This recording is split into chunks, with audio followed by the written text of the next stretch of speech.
අයිබෝන් පුතේ. හරි. අපි අද කතා කරන්න යන්නේ මෙන්න මෙහෙම දෙයක් ගැන. අපි ගිය සතියේ කතා කරා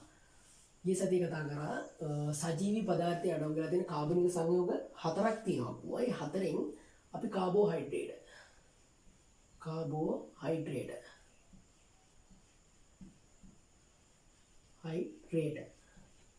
කාබෝහයිඩ්‍රේට් ගැන කතා කරලා ඉවර කරා අපි. ඊට පස්සේ කතා කරා අපි ප්‍රෝටීන ගැන. ප්‍රෝටීන ගැන කතා කරලා අපිට අද කතා කරන්න යන්න තියෙන්නේ ලිපිඩ ගැන. අපි අද කතා කරන්න තියෙන්නේ ලිපිඩ ගැන. මම ලිපිඩ වලට කලින් පොඩි දෙයක් ගැන කතා කරනවා. ලිපිඩ වලට කලින් කතා කරනවා එන්සයිම ගැන. ඒක අතරින් අපි කතා කරනවා එන්සයිම ගැන. එන්සයිම ගැන ලොකුට කතා කරන්නේ නැහැ. අපි පොඩි දෙයක් කතා කරන්න. එහෙනම් මේ පොඩි දෙයක් කතා කරලා අපි යමු ලිපිඩ වලට. හරි. අපි යමු ලිපිඩ වලට. ඉස්සෙල්ලා එන්සයිම කතා කරමුකෝ. අපි එන්සයිම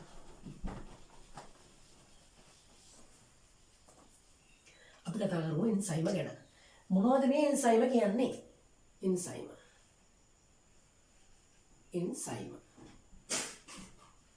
එන්සයිම මොනවද මේ එන්සයිම කියන්නේ? එන්සයිම කියලා කියන්නේ මෙන්න මෙහෙම දෙයක්. හරිද? එන්සයිම කියලා කියන්නේ මෙන්න මෙහෙම දෙයක්. හරිද? ජීවි දේහේ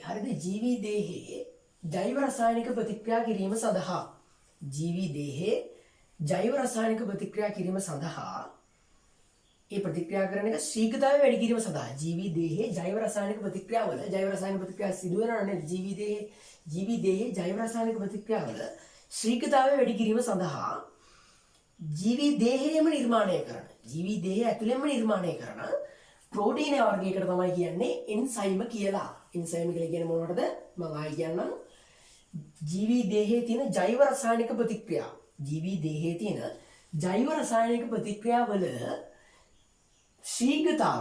රසායනික ප්‍රතික්‍රියාවල ශීඝ්‍රතාවය වැඩි කිරීම සඳහා.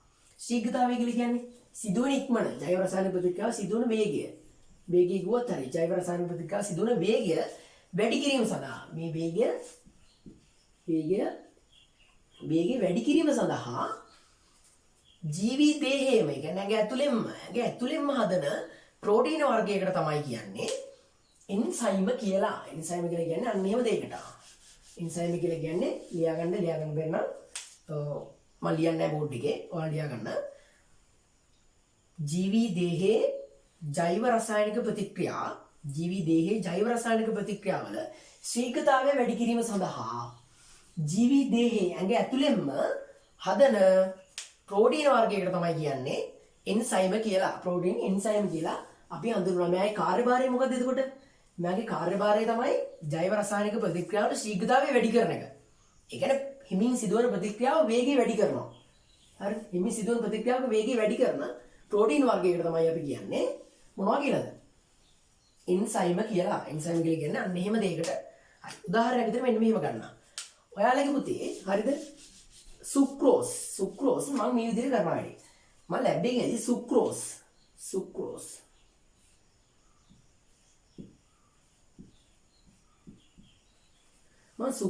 ග්ලූකෝස් බවට පත් කරන්න. හරිද?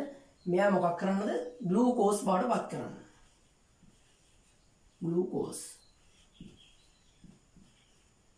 සුක්‍රෝස් ග්ලූකෝස් බවට පත් කරන්න මට ඕන වෙනවා මෙන්න මෙහෙම දෙයක්. තනුක අම්ලයක් දාලා රත් කරන්න ඕනේ. තනුක අම්ලයක්. මොනවාරි තනුක අම්ලයක්.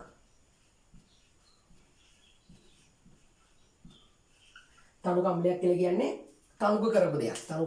කියලා කියන්නේ වැඩි සැර නැහැ මේ අම්ලය. දාන අම්ලය වැඩි සැර නැහැ. සැර බාධා කරලා තියෙන්නේ. තනුක කරනවා කියලා කියන්නේ අන්න එහෙම දෙයක්. හරිද? තනුක අම්ලයක් දාලා මම රත් කරනවා. මේ ලකුණෙන් කරන්නේ රත් කරනවා කියලා. හරිද? මේ උෂ්ණත්වයක් දෙනවා මේකට. හරිද? මම තනුක අම්ලයක් දාලා මේ සුක්‍රෝස් ග්ලූකෝස් කරන්න ඕන නම් මට කරන්න ඕනේ මම කරන්නේ තනුක අම්ලයක් දාලා රත් කරනවා. රත් කරාම තමයි මේ ග්ලූකෝස් බවට පත් වෙන්නේ. මොනවද? සුක්‍රෝස් ග්ලූකෝස් බවට පත් වෙන්නේ තනුක අම්ලයක් දාලා රත් කරාම. හැබැයි ඔයාලා දන්නේ නැතුණාට අපේ ඇඟ ඇතුළෙම හරිද? අපි ඇඟේ ඇතුළෙම මෙන්න මේ වැඩේ. කියන්නේ මේ සුක්‍රෝස් ග්ලූකෝස් කරන වැඩේම ඉතා පහසුවෙන් කරන කෙනෙක් ඉන්නවා. ඉතා පහසුවෙන් කරනවා. ඒ කවුද? ඒ තමයි එන්සයිම. ඉතා පහසුවෙන් කරනවා මෙන්න මේ එන්සයිම. එන්සයිම විසින් ආහාර ජීර්ණ පද්ධතියේදී එන්සයිම විසින් එන්සයිම විසින් මෙන්න මේ කාර්යභාරය අඩු උෂ්ණත්වයකදී හරිද අඩු උෂ්ණත්වයකදී වැඩි උෂ්ණත්වයක් යන්නේ නැතුව හරිද වැඩි උෂ්ණත්වයක් නැතුව අඩු උෂ්ණත්වයකදී සුක්‍රෝස් ග්ලූකෝස් බවට පත් කරන අපේ ආහාර ජීවන පද්ධතිය බලන්න එන්සයිම කියන කාර්යභාරය නේද එන්සයිම කොච්චර වැඩක් කරනවද අපිට තණුක අම්ලයක් දාලා රත් කරන්න ඕනි වැඩේ මෙයා නිකන් කරනවා මෙයා අඩු උෂ්ණත්වයකදී නිකන් කරනවා සුක්‍රෝස් ග්ලූකෝස් බවට පත් කරනවා නේ ඒ කියන්නේ එන්සයිම වැදගත්ද අනිවාර්යයෙන්ම එන්සයිම එකකින් කරන්න පුළුවන් වැඩ ගොඩක් තියෙනවා වැඩ ගොඩක් කියලා කියන්නේ කරන ලොකු වැඩක් කරනවා ඒ කරන ලොකු වැඩේ අපි අමාරුවෙන් කරන අපි අමාරුවෙන් තණුක අම්ලයක් දාලා මේ සුක්‍රෝස් ග්ලූකෝස් කරන වැඩේ මෙයා හරිම පහසුවෙන් මේ එන්සයිම මේ වැඩේ කරලා දානවා එතකොට එන්සයිම කියන්නේ අන්න එහෙම කෙනෙක් හරි අපි එන්සයිම කියන්නේ කවුද කියලා කතා කරා එන්සයිම කියන්නේ අන්න එහෙම කෙනෙක් මම උදාහරණයක් උත්තර දෙන්නේ එන්සයිම කියන්නේ මෙන්න මෙහෙම කෙනෙක් කියලා හරි අපිට කතා කරන්න තියෙන ප්‍රධාන මාතෘකාව මොකද්ද? ලිපිඩ. අපි බලමු ලිපිඩ කියන්නේ මොනවද කියලා. ලිපිඩ.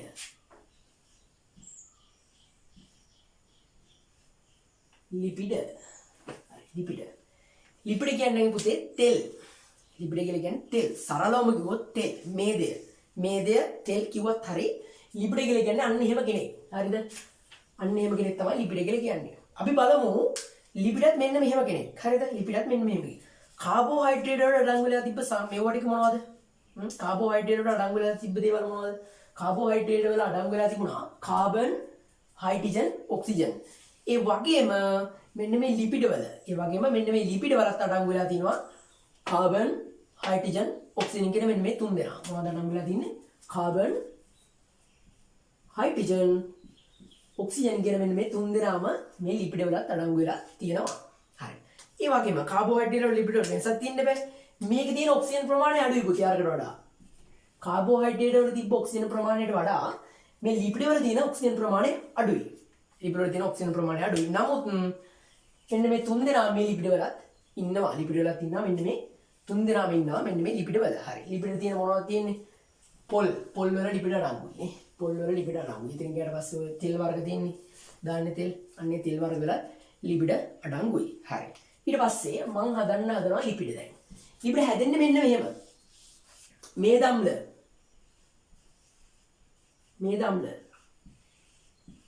මේද අම්ල වලට එකතු කරනවා ග්ලිසරෝල්.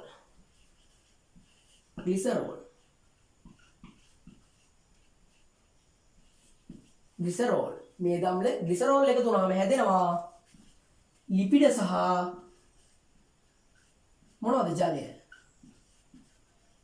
මේද අම්ලයි ග්ලිසරෝලුයි එකතු කරාම හැදෙනවා ලිපිඩ සහ ජලය. හරිද? මේද අම්ලයකුයි ග්ලිසරෝලුයි එකතු කරාම හැදෙනවා ලිපිඩ හා ජලය. මෙන්න මේ ප්‍රතික්‍රියාවක් තියෙනවා. මේක හදන්න ලිපිඩයක් හදන්න ඕන නම් අපි මේද අම්ලයකුයි ග්ලිසරෝලුයි එකතු කරන්න ඕනේ. එතකොට හැදෙනවා ලිපිඩයි ජලාණුවකුත් හැදෙනවා. හරි.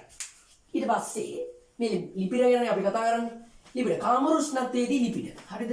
කාමර උෂ්ණත්වයේදී ලිපිඩ ඝන විදියට තිබුණොත් අපි කියනවා මොනවා කියලාද? මේදය. කාමර උෂ්ණත්වයේදී ලිපිඩ ඝන විදියට තිබුණොත් අපි කියනවා මේදය. හරිද? ඊට පස්සේ කාමර උෂ්ණත්වයේදී ලිපිඩ තෙල් විදියට තිබුණොත් එහෙනම් අපි කියනවා ද්‍රව විදියට තිබුණොත් අපි කියනවා තෙල් කියලා. හරිද? කාමර උෂ්ණත්වයේදී ලිපිඩ ද්‍රව විදියට තිබුණොත් අපි කියනවා තෙල් කියලා. හරි. දැන් අපි කතා කරමු ලිපිඩ වල තියෙන වැදගත්කම. මොනවද මේ ලිපිඩ අපේ ඇඟේ ඉන්නකොට අපි බලන්න බෑ මේකේ තියෙන වැදගත්කම නේද? වැදගත්කම බලමු අපි. වැදගත්කම ලිපිඩ වල තියෙන වැදගත්කම. හරි. මෙන්න මෙහෙම ලිපිඩ වල වැදගත්කමක් තියෙනවා. ලිපිඩ අපේ ඇඟේ ඇතුලේ තියෙන ලිපිඩ. මේ ලිපිඩ ශක්ති ප්‍රභවයක් ලෙස ක්‍රියා කරනවා. හරිද?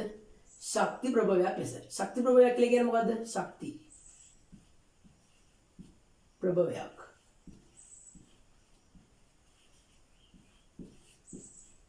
ශක්ති ප්‍රභවයක් ලෙස. හරිද?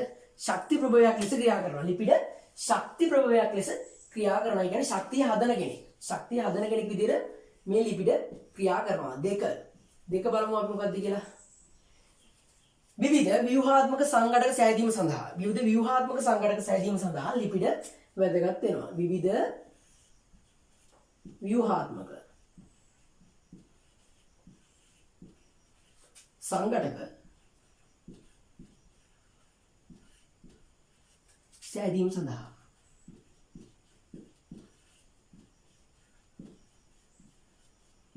විවිධ ව්‍යුහාත්මක සංඝටක සෑදීම සඳහා මෙන්න මේ ලිපිඩ වැදගත් වෙනවා. ඊට පස්සේ 3. අපි 3 බලමු. කාරණා 6ක් ගැන කතා කරන්න ඕනේ. හරිද? අපි 3 බලමු. 3 තමයි ජලය සංරක්ෂණය කිරීම.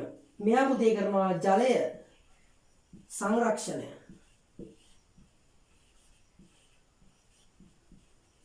ජලය සංරක්ෂණය කිරීම සඳහා.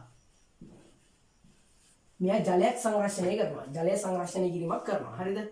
4. 4 මොකද්ද? 4 තියෙනවා මෙන්න මෙහෙම කෙනෙක්. හරිද? 4 තියෙනවා මෙන්න මෙහෙම දෙයක්. ජලය සංරක්ෂණය කරනවා. දේහයේ උෂ්ණත්වය පවත්වාගෙන යන්න. ඒ වැදගත් දෙයක්. හරිද? දේහයේ උෂ්ණත්වය පවත්වාගෙන යන්න මෙන්න මේ ලිපිඩ වැදගත් වෙනවා. දේහ උෂ්ණත්වය.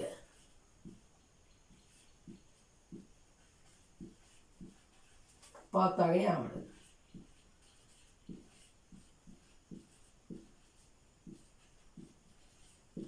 දේහයේ උෂ්ණත්වය පවත්වාගෙන යාමට මේ ලිපිඩ වැදගත් වෙනවා. හරිද? පළවෙනිම මොකද? ශක්ති ප්‍රෝගයක් ලෙස ක්‍රියා කරනවා ලිපිඩ. ඉතින් ඊට පස්සේ විවිධ ව්‍යුහාත්මක සංඝටක සෑදීම සඳහා ලිපිඩ තියෙනවා. ඒ වගේම ජලය සංරක්ෂණය කිරීමට ලිපිඩ තියෙනවා. ඊට පස්සේ දේහයේ උෂ්ණත්වය පවත්වාගෙන යාමට ලිපිඩ මේ වගේ වැඩ ටිකක් කරනවා. හරි. ඊට පස්සේ 5. 5 මොකක් වෙන්නද? 5 තමයි කියන්නේ අභ්‍යන්තර ඉන්ද්‍රියවල ආරක්ෂාව සඳහා. අභ්‍යන්තර ඉන්ද්‍රිය තියෙනවානේ. අභ්‍යන්තර ඉන්ද්‍රියවල ආරක්ෂාව සඳහා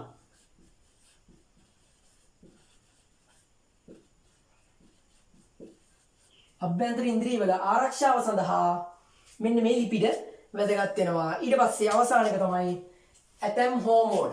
හරිද? 6. 6 යන තැනකුත් නැහැ නේද? 6 මම දෙන්නේ යටින්ම ලියන්න 6. ඇතම් හෝමෝන. හෝමෝන සංශ්ලේෂණය කිරීම සඳහා.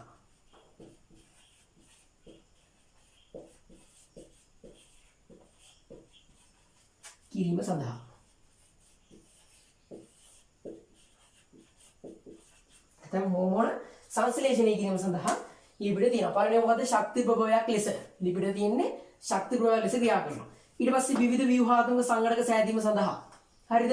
ඊට පස්සේ ජලය සංරක්ෂණය කිරීම සඳහා. ඊට පස්සේ දේහයේ උෂ්ණත්වය පවත්වාගෙන යාමට අභ්‍යන්තර ඉන්ද්‍රියවල ආරක්ෂාව සඳහා. අවසාන එක අපි කතා කරනවා ඇතම් හෝමෝන සංශ්ලේෂණය කිරීම සඳහා මේ ලිපිඩ වැදගත් වෙනවා. හරි. අපි බලමු. ඇත්තටම දැන් ඔය උච්චර දේවල් කතා කරලා ඉවරලා මේ ලිපිඩ තියෙනවද කියලා බලන්න බෑ නේද? ලිපිඩ පරීක්ෂා කරන්න බෑ. හරි. බලමු අපි ලිපිඩ පරීක්ෂාව කොහොමද කියලා. තෙල් වල ලිපිඩ තියෙනවද කියලා. අපි මේ ඔක්කොම කතා කරනවා. අපි බලනවා ලිපිඩ පරීක්ෂා කරනවා දැන්. බලමු ලිපිඩ පරීක්ෂාව. හරිද? ලිපිඩ හඳුනා ගැනීමේ පරීක්ෂාව. ලිපිඩ හඳුනා ගැනීමේ පරීක්ෂාව. හඳුනා ගැනීමේ පරීක්ෂාව. හඳුනා ගැනීමේ පරීක්ෂාව. පරීක්ෂාව. හරි. ලිපිඩ හඳුනා ගැනීමේ පරීක්ෂාව තමයි අපි දැන් මේ කරන්නේ. අපි මේ පරීක්ෂාවට කියනවා සුඩාන් 3 පරීක්ෂාව කියලා කියනවා. මේකට අපි කියනවා සුඩාන් 3. සුඩාන් 3 පරීක්ෂාව. රෝමී ඉලක්කමින් සුඩාන් 3 පරීක්ෂාව.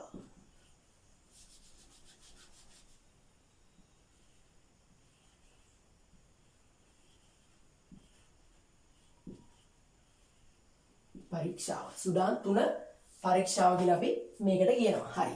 බලමු මොකක්ද කියලා පරීක්ෂාව කරන්න තියෙන සුඩාන් 3 දාන එක තමයි ඉතින්. මාධ්‍ය මෙන්න මෙහෙම තියෙනවා. හරිද? මම ගන්නවා තල තෙල් හරි පොල් තෙල් හරි. තල තෙල් හරි පොල් තෙල් හරි අරගෙන ඉවර වෙලා ඒකට දානවා සුඩාන් 3. ඉතින් සරලයි. තල තෙල් හෝ පොල් තෙල්. තල තෙල් හෝ පොල් තෙල් අරගෙන මම මේ දෙකෙන් එකකට දානවා සුඩාන් 3. මම මේ දෙකෙන් මේකට දාන්න පුළුවන් දාන්න මේකට දාන්න. අපි දෙකම දානවා කියලා හිතාගමු. සුඩාන් 3. සුඩාන්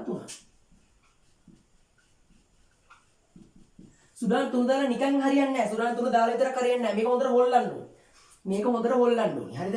මේ දාලි ඉවරලා දාන්න මේ පරීක්ෂානාලයකට දාන්න මේ ටික. පරීක්ෂානාලයකට පොල් තෙල් හරි තල තෙල් හරි අරගෙන එකකට දානවා සුඩාන් 3. පොල් තෙල් ගත්තා නම් අපි පොල් තෙල් වලට දාන්න සුඩාන් 3. තල තෙල් ගත්තා නම් තල තෙල් වලට.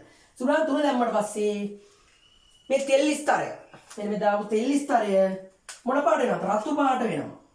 රතු පාට. රතු පාට වෙනවා. මොන පාට වෙනවද? රතු පාට. රතු පාට වෙනවා මෙන්න මේ තෙල් ස්තරය. අපි රතු පාට වෙන එකෙන් නිගමනය කරනවා මේකේ ලිපිඩ තියෙනවා කියලා. තල තෙල් හරි පොල් තෙල් වල හරි ලිපිඩ තියෙනවා කියලා අපි ඒකෙන් නිගමනය කරනවා. දැන් මම මේක අරගෙන ජලයට දැම්මොත් මොනවා වේද? රතු පාට වේද? ජලයට දැම්මොත් රතු පාට වෙනවා. ලිපිඩ තියෙන ඒවාට විතරක් දැම්මම මේක රතු පාට වෙනවා. ලිපිඩ තියෙන එකක් නෙමෙයි. තල තෙල් කියලා කියන්නේ පොල් තෙල් කියලා කියන්නේ ලිපිඩ තියෙන දෙයක්. අපි ඒ හින්දා ඒකට දානවා සුඩාන් 3. සුඩාන් 3 දැම්මම මොන පාටද වෙන්නේ? රතු පාට වෙනවා. රතු පාට වෙනකොට අපි නිගමනය කරනවා ලිපිඩ තියෙනවා කියලා. ලිපිඩ තියෙනවා කියලා අපි මේකෙන් නිගමනය කරනවා. හරි. අපි කතා කරලා ඉවර කරා කාබෝහයිඩ්‍රේට්, ඊට පස්සේ ප්‍රෝටීන, අද කතා කරා ලිපිඩ ගැන. හරි. ලිපිඩ ගැන කතා කරලා ඉවරලා අපි තුනම කතා කරලා ඉවරයි. අපිට ඊගොසදී කතා කරන්න තියෙන්නේ නියුක්ලියික් අම්ල ගැන.